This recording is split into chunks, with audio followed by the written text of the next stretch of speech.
Sambo bertanya, berani nggak kau tembak? Pak ES mengucapkan jongkok, tetapi Joshua tidak mau. Lalu RE menembakkan ke arah dada Joshua menggunakan senjata miliknya sampai Joshua jatuh tertelungkup di dekat tangga di depan kamar mandi. Memang ada perintah FS pada saat itu yang dari berkas yang kami dapatkan, itu perintahnya adalah hajar cat. Namun yang terjadi adalah penembakan pada saat itu. Memang sudah tidak kaget karena dari rekonstruksi saya sudah dibantah. Tetapi perlu kita sampaikan, minta dukungan dari publik bahwa Richard Eliezer tidak akan berubah BAP-nya dan tetap akan konsisten. Nanti kita cocokkan dengan alat bukti yang lainnya. Nah nanti makanya kalau ada keterangan saksi yang lain yang berubah, nah inilah yang kita harus jaga ya. Jangan sampai nanti karena memang KUHP mengatakan di pasal 185 huruf angka 1, keterangan saksi adalah yang disampaikan di persidangan. Jadi masih saja masih ada kemungkinan untuk ada perubahan keterangan saksi nanti dari Ricky Rizal. Nah ini harus terjaga nih, jangan sampai nanti di BAP ngomongnya di perintah nembak, tiba-tiba ngomongnya nanti di persidangan ngomongnya hajar. Kalau kita lihat di sini, dia ingin menyampaikan kalau sebenarnya Ferdy Sambo itu tidak memiliki niat untuk membunuh, tapi dilakukan pembunuhan. Nah ini kebijakan dari lawyer ini ingin mengatakan bahwa Ferdy Sambo tidak pernah memerintahkan untuk membunuh, jadi dia tidak bisa diminta tanggung jawab terkait dengan pembunuhan. Tim kuasa hukumnya Ferdy Sambo dan juga PC, mereka sekarang sedang fokus untuk menganulir atau melemahkan pasal 340, yakni adalah pembunuhan berencana. Bribka RR melalui pengacara juga mengatakan sebenarnya Bribka RR ini tugasnya bukan di Jakarta tapi di Magelang, dan saat itu dia sudah mau kembali lagi ke Magelang. Tetapi kenapa Bribka RR terus berada di situ? Itu sih menurut aku sudah sangat indikasi jelas bahwa itu adalah bagian dari rencana pembunuhan tersebut. Ternyata kalau aku lihat dari skenario awal ini semuanya teman-teman, memang sudah bukan lagi rahasia umum. Target mereka nanti di persidangan hari Senin dan juga Selasa ingin memaparkan hal-hal yang meringankan dari para kliennya. Orang yang salah harus dihukum, jangan sampai orang yang tidak benar-benar bersalah justru dihukum. Perencanaannya adalah PC mengajak almarhum ke rumah apa namanya? Saguling ini. Bukan, dari Saguling ke Duren 3. Dinas, ya. Kemudian Ferdy Sambo mempersiapkan sarung tangan supaya ketika dia menembak tidak terkena amunisi tangannya. Untuk supaya tidak ada sidik jari. Baik. Itu perencanaan. Berarti dia dalam keadaan sadar merencanakan untuk membunuh atau menghilangkan nyawa orang lain. Berarti dia pantas kena 340.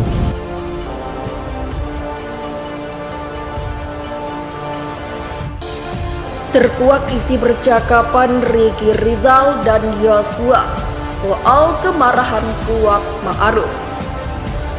Isi percakapan tersangka Ricky Rizal Wibowo dengan Nofriansah Yosua Huta Barat terungkap dalam petikan surat dakwaan pada jaksa. Percakapan itu terkait kemarahan tersangka Kuat Ma'ruf. Hal itu terungkap dalam surat dakwaan Ferdy Sambo dan kawan-kawan seperti dilihat di SIPP Pengadilan Negeri Jakarta Selatan pada Kamis. Jaksa menyebut percakapan Ricky dan Joshua itu terjadi di Perum Cempaka, Residen Blok C3, Jalan Cempaka, Kelurahan Banyurojo, Kecamatan Mertujudan, Kabupaten Magelang, Jawa Tengah. Dalam petikan surat dakwaan pada tanggal 7 Juli tahun 2022, terjadi keributan antara Joshua dan Kuat Ma'ruf. Peristiwa itu terjadi pada sore hari. Terjadi keributan antara korban Nofriansah Yosua Huta Barat dengan saksi Kuat Ma'ruf. Demikian bunyi surat dakwaan jaksa. Kemudian pada pukul 19.30 waktu Indonesia Barat, Putri Chandrawati disebut menelpon ajudan Ferdy Sambo, yakni Ricky Eliezer atau Baradae, dan Bribka Ricky Rizal yang sedang berada di Masjid Alun-Alun Kota Magelang. Putri meminta Baradae dan Bribka Ricky Rizal pulang ke rumah. Sesampainya Ricky Rizal di rumah Magelang, dia disuruh menghadap Putri. Saat itu Putri meminta Ricky memanggil Joshua untuk menghadapnya di kamar. Ricky pun menyanggupi permintaan Putri saat itu, namun Ricky Rizal tak langsung bertemu Joshua. Akan tetapi saksi Ricky Rizal Wibowo turun ke lantai 1 untuk terlebih dahulu mengambil senjata api HS nomor seri H2333001 milik korban Nofriansah Yosua Huta Barat, dan juga mengambil senjata laras panjang jenis Sitter Auf KAL 223 nomor pabrik 14 USA 247 yang berada di kamar tidur korban Nofriansah Yosua Huta Barat, lalu mengamankan kedua senjata tersebut ke lantai 2 di kamar anak dari terdakwa Ferdi Sambo. Demikian bunyi surat dakwaan. Setelah mengamankan senjata itu, barulah Ricky Rizal menemui Yosua yang ada di depan rumah. Dalam percakapan keduanya, terungkap bahwa Kuat Ma'ruf marah pada Yosua. Lalu bertanya kepada korban Nofriansah Yosua Huta Barat, "Ada apa, Yos?" Dan dijawab oleh korban Nofriansah Yosua Huta Barat, "Nggak tahu, Bang." "Kenapa Kuat marah sama saya?" Bunyi surat dakwaan.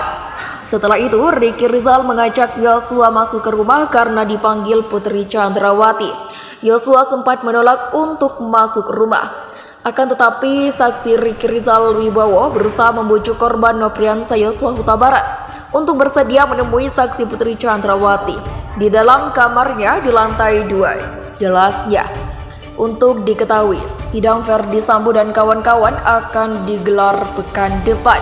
Namun, surat dakwaan Ferdi Sambo dan kawan-kawan sudah dilampirkan di SIPP Pengadilan Negeri Jakarta Selatan.